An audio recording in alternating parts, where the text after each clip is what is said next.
News 28 मराठीमध्ये आपले स्वागत आहे। आजच्या मोठ्या बातम्यांबद्दल बोलूया। मनोर डोंगरी टेकडी येथे एलसीबी व मनोर पोलिसांची संयुक्त धडक कारवाई। गोमांस तस्करी प्रकरणी वाहन ताब्यात।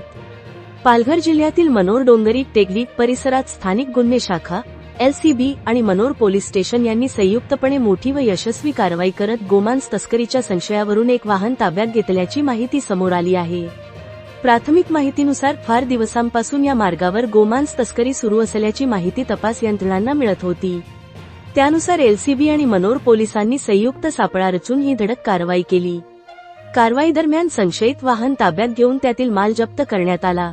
संबंधित माणसाचे नमुने तपासणीसाठी पाठविण्याची प्रक्रिया सुरू असून अहवाल प्राप्त झाल्यानंतर संबंधित आरोपींवर कायदेशीर कारवाई करण्यात येणार असल्याची माहिती मिळत आहे।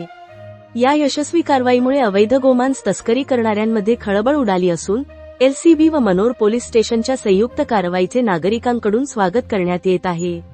या प्रकरणाचा पुढील तपास सुरू असून आणखी काही धागेदोरे समोर येण्याची शक्यता व्यक्त केली जात आहे। वार्ताहर आय न्यूज 28 मराठीसाठी शुभम पाटील, पालघर जिल्हा क्राईम रिपोर्टरची रिपोर्ट।